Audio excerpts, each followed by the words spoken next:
The other kind of theme I see that is in terms of below the surface threats, if you look at the Gini coefficient, uh, 0 being total equality, I don't know if you call that socialism or communism, and 1 being one person owns all the assets.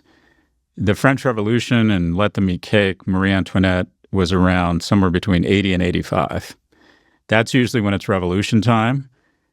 Someone just did the same test on the U.S. economy right now, and we're running at 83. We keep talking about income inequality and waiting for some sort of revolution. I would argue we're getting a series of mini revolutions. But is that another problem beneath the surface? And if so, when do you think it manifests itself and how?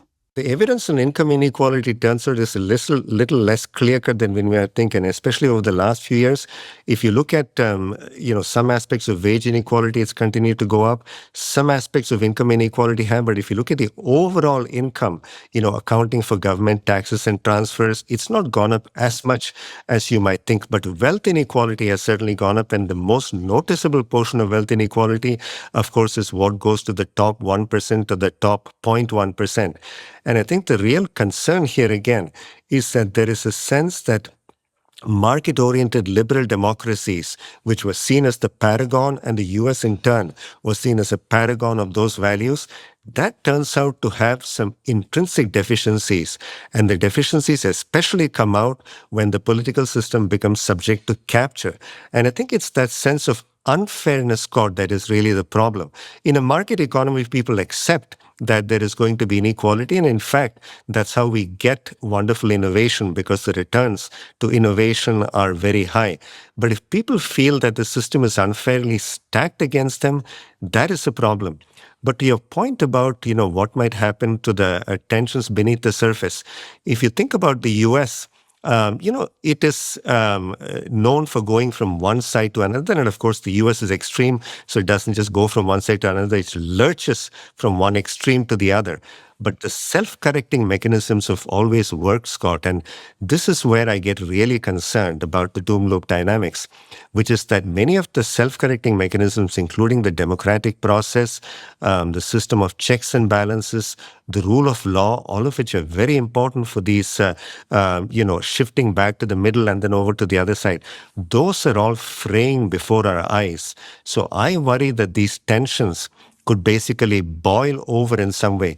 And one might argue that even the election of Trump was, in a sense, a boiling over, because there was a sense that under an alternative scenario, nothing would change. The well-off would still be getting more well-off.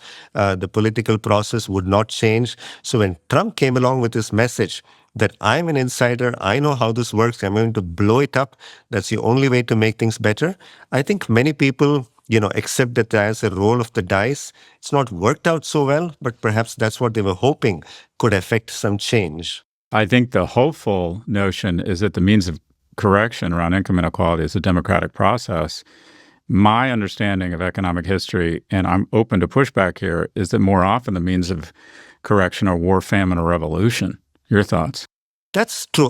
When things get pushed to the edge, there is a sense that people are going to rise up in the streets. The question is, what point does that come at?